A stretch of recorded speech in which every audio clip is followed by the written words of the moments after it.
Esse guia completo vai te ensinar como programar em Python do zero, mesmo que esteja começando na programação agora e seja um completo iniciante. Nesse vídeo você vai entender todo o caminho para que você consiga aprender todas as habilidades necessárias para o mercado de trabalho de tecnologia. Não importa se você vai usar no Windows ou no Linux, se vai preferir no VS Code ou no PyCharm, ou até mesmo se vai programar online ou pelo celular. Esse guia foi feito baseado em todos os fundamentos que você precisa aprender para se destacar como programador Python. Boas-vindas à Programação Facilitada, o canal que simplifica o mundo complicado da programação. E agora você vai aprender o guia completo para que saia desse vídeo com total certeza de qual caminho seguir para aprender Python da maneira mais eficaz, mais rápida e mais fácil. Eu vou te entregar tudo o que é necessário para você sair do zero e saber como programar em Python e que assim você se torne um programador desejado pelas empresas. E antes da gente começar, eu só quero avisar uma coisa. Para ficar mais fácil para você se localizar e saber qual nível você está, eu vou dividir o vídeo em 3 níveis: básico, intermediário e avançado. Assim, a cada fundamento ou tópico que você estuda, você vai evoluindo e sabendo onde realmente você está, certo? Então vamos começar. Básico. A primeira coisa que você precisa aprender é tipos primitivos. São os tipos primitivos, que é a primeiríssima coisa que você vai aprender como um programador Python. A cada tópico eu vou te dar o resumo mais ou menos do que é cada coisa. Não vou falar tudo, até porque esse vídeo, senão ele ficaria com muitas e muitas horas, seria um curso, né? Mas eu vou te resumir cada coisa para você entender mais ou menos o que é cada um e quando você for estudar, você tem um norte, tem um caminho para seguir, tá bom? Bom, tipos primitivos. Tipos primitivos são os tipos que você usa nas variáveis, certo? Caso você não saiba o que é uma variável, pense assim, ó, eu não vou te dar a explicação toda, mas para você entender de maneira mais fácil, para você não perder tempo com lógica, essas coisas, pense assim, variável é como se fosse uma caixa, ou seja, você pode guardar qualquer coisa lá dentro. Qualquer coisa que você imaginar, qualquer informação você pode deixar ali dentro para armazenar. E onde que entram os tipos primitivos? Muito simples. Para criar essas variáveis, a gente tem que ter os tipos delas. Ou seja, vou dar um exemplo aqui na tela, ó, preste atenção. Se eu crio uma idade que tem o valor de 40, ou seja, a idade da pessoa é de 40 anos, o que o Python vai entender? Que essa idade é um número. Ou seja, o tipo dessa variável, o tipo dessa informação é número inteiro, é um número. Como que ele sabe que é um número? A partir do 40. Ou seja, você consegue ver que a partir do valor nós podemos definir qual o tipo dele. Só que em Python não existe só um, existem 4, né? Então, quando você for aprender sobre o assunto, a primeira coisa é aprender sobre tipos primitivos, porque você vai usar para tudo que você for fazer em Python.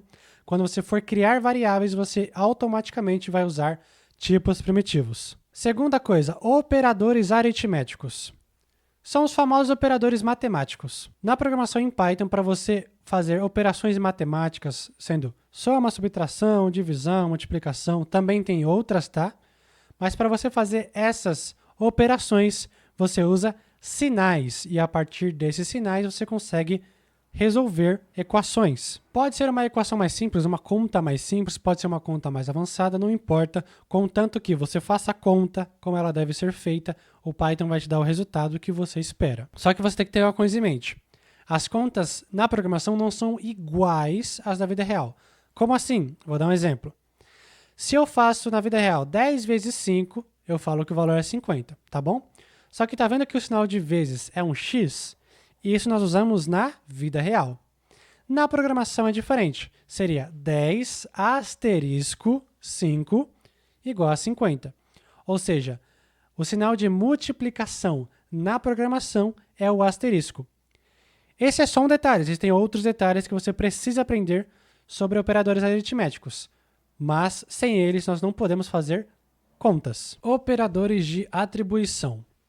Bom, se você quer aprender a deixar o seu código menor, mais limpo, mais organizado, é aqui que você vai aprender isso. Operadores de atribuição são usados para resumir o seu código. Com eles você consegue saber qual parte do seu código pode ser resumida e deixar o seu código mais limpo. Você, como programador Python, eu já te aviso que Você sempre tem que procurar deixar o seu código o mais limpo e o mais simples possível. Não é porque um código tem 10.000 linhas que significa que ele tem que ser difícil. Não. O quanto mais fácil e simples for o seu código, melhor programador você é. Então, o importante não é fazer a coisa mais difícil, a coisa mais complexa. Não. É deixar simples de uma forma que, se o seu código pode ser entendido por qualquer pessoa, significa que você é um programador de ultra qualidade. É uma qualidade acima da média. Porque se o seu código pode ser entendido por uma pessoa que nem programa, significa que você faz o que faz de uma forma excepcional, certo? Então, o foco principal é deixar simples e fácil, claro que sempre funcionando, mas sempre de uma forma que qualquer pessoa que leia entenda. Combinado? Operadores relacionais. Para fazer comparações, nós usamos operadores relacionais. É com eles que a gente vai poder fazer comparações se um número é maior do que o outro, se um valor é maior do que um outro, se um preço é maior do que um outro. É através deles que nós podemos fazer programas de promoção, por exemplo. Depende, claro, do programa que você está fazendo. Estruturas condicionais. Aqui a gente entra em um dos tópicos mais importantes do básico, porque sem isso você não consegue avançar para nenhum nível em Python. Com as estruturas condicionais, você consegue criar condições no seu código. Ou seja, o seu código só vai executar, só vai rodar de uma forma a partir de uma condição. Como assim? Vou dar um exemplo. Na vida real, o que a lei diz? A lei diz que é permitido uma pessoa beber bebidas alcoólicas ou dirigir, por exemplo, a partir dos 18 anos. Ou seja, para colocar isso num código seria: se a pessoa tem uma idade maior que 17, ou seja, de 18 para cima, ela pode beber bebidas alcoólicas e dirigir.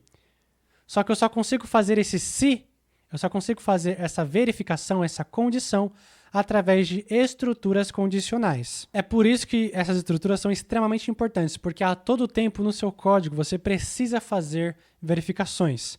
Pode ser a verificação mais simples ou a mais complexa, mas sem essas estruturas você não consegue deixar o seu código completo de uma forma que ele não quebre, ou seja, por causa de algo simples ele não para de funcionar, ou até mesmo você deixa o seu código completo de uma forma que qualquer coisa que aconteça você esteja preparado.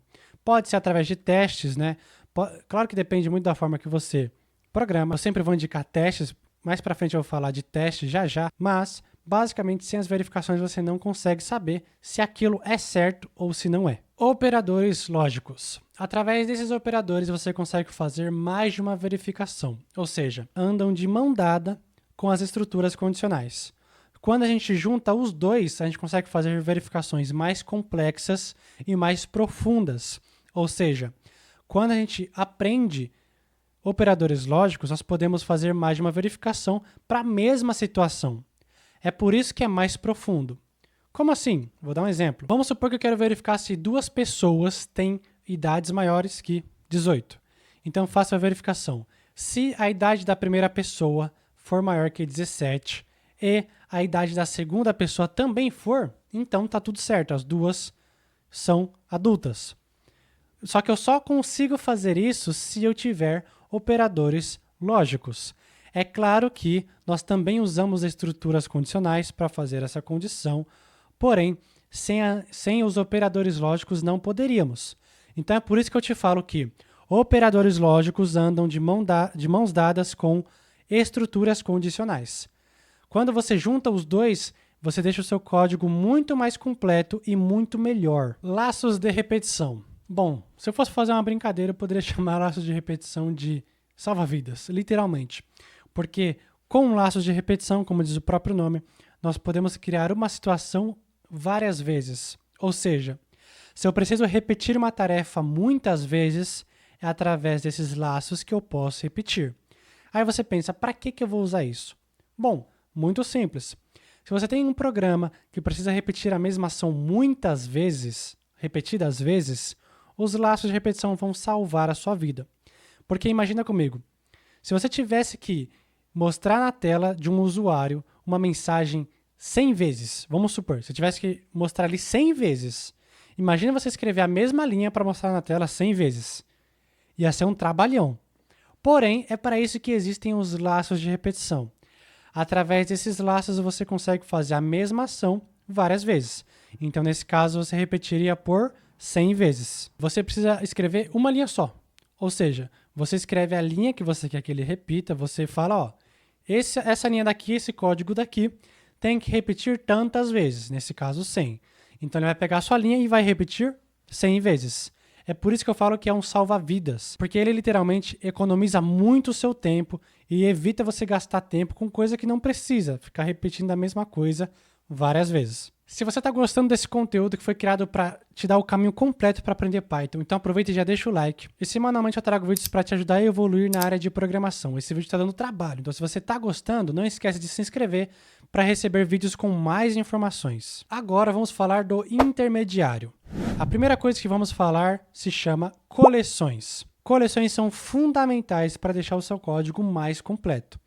É através de coleções que você consegue deixar o seu código ser atualizado, ser alterado, ser removido através de valores, através de resultados e informações. Como assim? Vou dar um exemplo mais real. Imagina que você tem um site de compras de mercado. Vamos supor que a pessoa que entra no seu site faz uma lista do que ela precisa comprar no mercado naquela semana, certo? Bom, para você fazer essa lista de mercado, você precisa do nome da pessoa e das coisas que ela precisa comprar. Como é que você faz essa lista na programação? É através de coleções. Ou seja, você só conseguiria montar esse site de compras se você soubesse coleções. É por isso que é extremamente importante, é por isso que é fundamental. Sem as coleções, esse site não seria possível ser criado e ser usado pelas pessoas. Segundo tópico, funções. Aqui nós entramos em uma parte muito importante, porque com funções você consegue fazer ações repetidas de forma que você evita gastar muito tempo. O que isso significa? É a mesma coisa que laço de repetição? Não. Quando eu explico por cima assim, parece que é a mesma coisa, mas não é. Deixa eu te explicar. Vamos supor que você tem um código, que você tem um banco online, um código de um banco online. Nesse banco, vamos supor que você tem que calcular o saldo que a pessoa tem depois que ela investe um dinheiro ou depois que ela tira aquele dinheiro. Para fazer esses cálculos, você precisa fazer com matemática, com os operadores aritméticos, né? Porém, vamos supor que toda vez que uma pessoa tirasse um valor de lá, você tivesse que fazer 10 linhas. E se ela tirar uma vez por semana? Você vai ter que fazer isso 4 vezes no mês. Vamos imaginar que é um banco online que tem 1.000 pessoas, ou 10 mil, ou 100 mil. Tá vendo que eu tenho que repetir 10 linhas inúmeras vezes? Para evitar que a mesma tarefa seja reescrita, nós colocamos em uma função, que é como se fosse um modelo, que eu falo para o Python que, ó, segue esse modelo e toda vez que alguém precisar retirar o saldo ou uma parte dele, usa esse modelo para calcular o quanto a pessoa tem de saldo, o quanto ela pode tirar, e assim o meu banco online fica completo de uma forma que eu não preciso ficar repetindo 10 linhas inúmeras vezes. Terceiro ponto, comprehensions. Aqui nós entramos em um assunto mais profundo, porque ele ainda aborda a questão de coleções. Os comprehensions são como extensões do que a gente já viu sobre coleções, o que você, na verdade você vai ver, né? Mas considerando que você está nesse ponto, comprehensions é como se fosse uma parte a mais de coleções. É através de comprehensions que nós criamos novas coleções, ou seja, nós podemos resumir uma linha de código, uma não, né? Várias linhas de código, de um laço de repetição em um comprehension. Ou seja, o que isso significa? Vamos supor que você tem um laço de repetição, você tem ali uma parte de um código que tem 5 linhas. Você fala, pô, 5 linhas é pouca coisa. Mas imagine você resumir essas 5 linhas em uma só. Com comprehensions você consegue. 5 linhas ainda parece pouco, mas quando a gente vai deixando mais complexo, vai deixando de uma forma com mais linhas, né? Seja com mais linhas ou menos linhas, a gente já consegue ver que dá para deixar de maneira mais simples e mais fácil através dos comprehensions.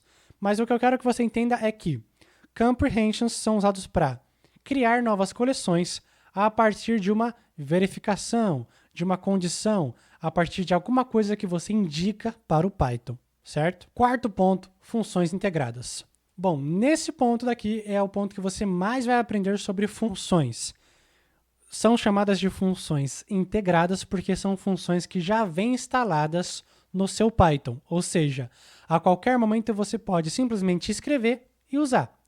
É por isso que são integradas, é porque já vêm instaladas, certo? Nesse tópico daqui, é onde você aprende a maioria ou as mais importantes funções integradas que você pode usar no seu programa de diversas maneiras. Às vezes você precisa fazer uma tarefa que, fazendo na mão, é uma tarefa muito difícil, mas só porque você não conhece a função integrada certa, você não sabe que pode ser resumida. Então, aprender funções integradas é extremamente importante para que você possa fazer as mesmas ações, os mesmos códigos, as mesmas linhas, né? Só que de forma mais simples, porque já existe um código, um comando instalado no seu Python. Por exemplo, se você precisa somar dois valores, você pode, claro, criar uma função para somar o número 1 com o número 2, mas existe uma função em Python que já faz isso automaticamente para você, certo? Que é como se fosse um comando. Você usa aquele comando e automaticamente ele soma os dois valores para você. Isso significa que você não precisa perder tempo criando uma função nova que faz a mesma tarefa. É por isso que conhecer funções integradas é extremamente importante para que você possa, ainda assim, fazer as mesmas coisas, porém, de maneira mais fácil, mais rápida e, claro, né, economizar o seu tempo, porque você não vai perder tempo fazendo novas funções para as mesmas finalidades. Debug e tratamento de erros. Bom, nós entramos aqui num tópico extremamente importante, porque é muito pedido pelas vagas de tecnologia, tá? Muitas vagas de TI, sejam de estágio, jovem aprendiz, nível júnior, pleno, sênior, independente do nível da vaga, sempre vai pedir debug e tratamento de erros. Por quê? Porque quando você tem um programa que não sabe tratar erros, toda hora ele vai dar problema. O que significa? Significa que se você tem um usuário que faz alguma coisa de errado, seja de propósito ou sem querer, mas se ele faz algo de errado e você não estava preparado para aquele erro, o seu código vai cair, não vai funcionar. Se você tem um site, ele vai cair. Se você tem um programa, ele vai parar de funcionar. Se você tem um código, ele vai dar erro. Então você precisa tratar esses erros, certo? É através desse tópico que você vai aprender como que você faz para lidar com esses erros e como você pode tratá-los de forma que o seu site não caia, o seu programa não falhe e o seu código não pare de funcionar, certo? E também, nesse tópico, você vai aprender sobre debugging, ou debug, chame da forma que você achar melhor. Mas o debug é a ação de você verificar o que está acontecendo no seu código, parte por parte do código. O que significa parte por parte? É como se você dividisse o código em várias partes. Então você pega o seu código, você pode verificar linha por linha, você pode verificar de 3 linhas em 3 linhas, você pode dividir a parte na quantidade de linhas que você preferir. Mas é através do debug que você sabe exatamente os resultados, as coisas que acontecem dentro do seu código. Porque com o debug, você vai entender todo o passo a passo do que realmente está acontecendo quando uma pessoa envia uma resposta para você e o seu programa responde, certo? Então, com o debug, você consegue ter todo o controle do que está acontecendo com o seu código e caso ele esteja dando erro, é através do debug, é através desse passo a passo que você vai entender por que ele está dando erro e como que você pode resolver esses erros. Trabalhando com módulos Python. Bom, nesse tópico daqui nós vamos começar a falar de arquivos. Arquivos Python são chamados de módulos. Basicamente, se eu falar arquivo Python, se eu falar módulo é a mesma coisa, só que decidiram inventar um nome chique e botaram um módulo para chamar isso daí, certo? Mas é a partir desse tópico que você vai aprender como que você faz para lidar com módulos. Sejam módulos customizados, sejam módulos externos, ou até mesmo módulos integrados, que são chamados de módulos built-in, ou seja, módulos que já vem instalado no seu Python ou no seu programa, tá bom? Então, é através desses módulos que você vai aprender como funcionam de fato os arquivos Python, como que você pode usá-los para serem auxiliares no seu comando ou no seu código da forma ali que você usa, certo? Leitura e escrita de arquivos. Bom, aqui a gente vai entrar agora no tópico de ler e escrever em arquivos Python. Da mesma forma que no seu computador você pode criar um arquivo e digitar um texto, em Python isso também é possível. Como que você faz isso? É através desse tópico que você vai aprender. Para manipularmos arquivos, manipular eu quero dizer escrever ou ler, tá? Você pode tanto escrever, tanto ler, ou fazer os dois ao mesmo tempo, tanto faz. Mas o que eu quero dizer aqui, quando você manipula esses arquivos, você precisa ter cuidado com alguns pontos muito importantes. Por exemplo, quando você abre um arquivo, você precisa fechar. É uma regra super importante. Se a gente usar a lógica, a gente faz isso na vida real. É só parar para pensar. Quando você abre um arquivo, você está lá, escreve uma redação, por exemplo. Você desliga o computador antes de fechar o arquivo? É claro que não. Você primeiro salva, fecha o arquivo e só depois você desliga o computador. Ou seja, nos nossos programas em Python, nós precisamos também fazer esse fechamento para evitar qualquer tipo de erro e qualquer tipo de bug que possa acontecer. Às vezes, só de você não fechar um arquivo, pode sair uma informação, um dado super importante daquele arquivo para um lugar que não deveria sair. Então é por isso que nós precisamos ler e escrever em arquivos da maneira certa. E é através desse tópico que você vai aprender como fazer isso. Tópico 8, iteradores e geradores. Agora nós vamos entrar num assunto mais avançado. Claro que não chegamos no nível avançado ainda, mas é um assunto mais profundo e um pouquinho mais difícil. Um pouquinho, tá? Eu prometo que não é nada, não é um bicho de 7 cabeças, não é nada tão difícil assim, tá bom? Bom, iteradores e geradores são usados para deixar o seu código mais rápido. Você pode fazer as mesmas coisas que você fazia antes, só que de forma mais rápida, sem gastar tanta memória e assim você fazer o seu código ter uma performance melhor. Por exemplo, da mesma forma que você faz um código com comprehensions, você pode fazer com geradores.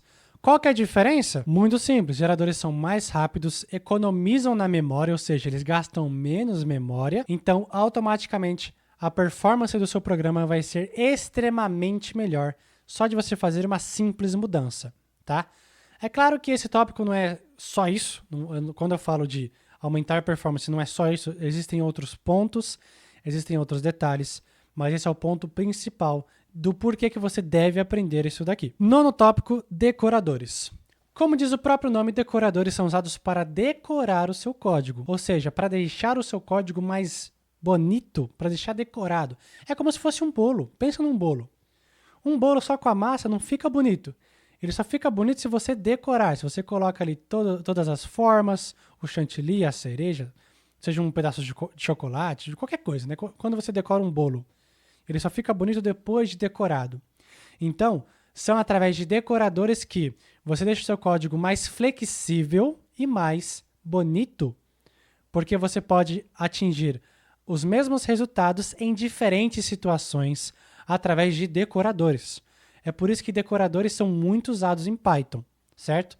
Então, sempre que você ouvir de decoradores, pensa que são usados da mesma forma de decorar um bolo. Acabamos o intermediário, mas antes de entrar no avançado, eu tenho uma recomendação para você, então preste atenção. Depois de ver tudo isso de tópico, é tanto fundamento, tanta coisa para estudar, que fica um negócio chato, né? Fica um negócio complicado, porque você fala, pô, vou ter que aprender tudo isso, como é que eu vou aprender de maneira simples, fácil, sem ficar confuso, sem ficar perdido? Porque é muita coisa, vai te deixar perdido. Eu tenho um caminho completo para você de tudo isso e ainda mais fundamentos no meu curso Python em 50 dias.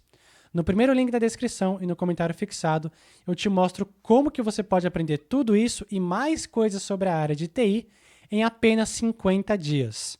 Para saber mais, clique no primeiro link da descrição ou no comentário fixado. Avançado, agora vamos falar de orientação a objetos. Bom, se você quer representar a vida real no computador, só tem uma forma de fazer isso, é através de orientação a objetos. Como diz o próprio nome, quando nós criamos um programa orientado a objetos, significa que a orientação que ele vai receber é de objetos da vida real. É por isso que é orientação a objetos. Quando você precisa representar um objeto, uma pessoa, uma empresa, uma marca, um carro, um lápis, qualquer coisa que você pensar da vida real, você consegue representar na programação através de orientação a objetos. Orientação a objetos, se não é o mais importante, é um dos mais importantes tópicos da programação, não só em Python, mas em qualquer linguagem de programação.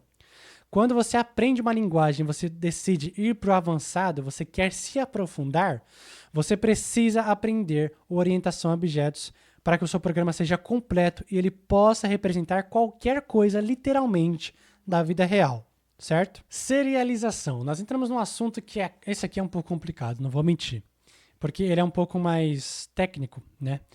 Vou tentar explicar, mas você só vai conseguir entender isso aqui estudando de verdade, tá bom? Serialização é quando você pega um arquivo e transforma em código binário, em linguagem binária.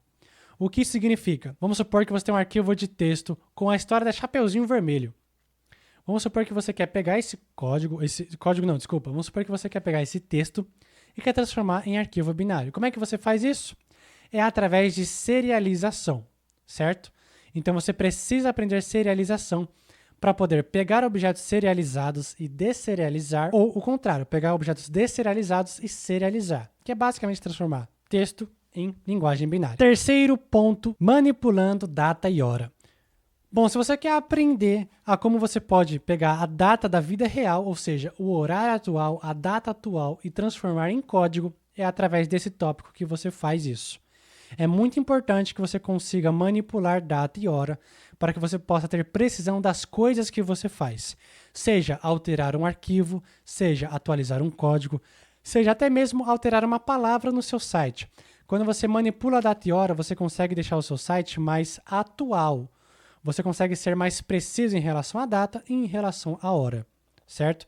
Então, todas as vezes que você vê num site que aparece lá a data do dia, que aparece o horário do dia, pode ser até mesmo o horário de um evento, a data de um show, a data de um evento ao vivo, é através disso aqui que você programa isso, certo? Então, aprendendo isso, você vai poder fazer todas essas coisas. Se você assistiu até aqui, comenta aqui nos comentários para mim. Vou aprender Python em 2024 para eu saber que você é uma pessoa que assistiu até aqui, tá? Inclusive, eu quero te parabenizar por ter assistido tudo isso, porque não é qualquer um que fica aqui. Você é um campeão, você é uma pessoa que vai se destacar de outras. Então, parabéns. Eu estou te parabenizando porque você é uma pessoa diferente. Você é uma pessoa que está buscando conhecimento. Você já tem a minha admiração. Mas calma, o vídeo ainda não acabou, tá? Tem mais conteúdo. Pelo amor de Deus, não sai desse vídeo. Tem mais coisa, ainda não acabou, tem alguns detalhes que eu quero ainda te falar sobre o avançado. Vamos falar agora de TDD, Test Driven Development. Lembra que eu te falei que eu ia falar sobre testes? Então o momento chegou. Test Driven Development é o desenvolvimento dirigido a testes, ou seja, é através dele que nós podemos fazer testes nos nossos programas para deixar nossos programas mais confiáveis. O que isso significa? Significa que um código que é testado significa que ele é aprovado, é automático. É por isso que saber testar código é extremamente valorizado pelas empresas de tecnologia. Se você quer ser um profissional de destaque, você precisa aprender a testar o seu código. Porque de nada adianta você ter um código magnífico se ele não é testado. Por quê? Se ele não é testado, ele não é garantido que realmente vai funcionar. Então é por isso que saber TDD, saber testar o seu código, é uma das etapas mais importantes do avançado. Alocação e gerência de memória em Python.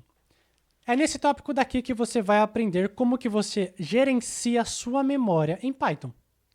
É muito importante você saber o que toma mais espaço, o que toma menos espaço, o que toma mais performance, o que toma menos performance, porque assim, quando você tiver um programa que precisa de muito processamento, você vai conseguir otimizar da melhor forma possível. Você pode pensar, mas isso é besteira. Não é besteira, vou te provar. Vamos supor que você tem um código que não é otimizado, ou seja, você não gerenciou a memória, só deixou da maneira que está.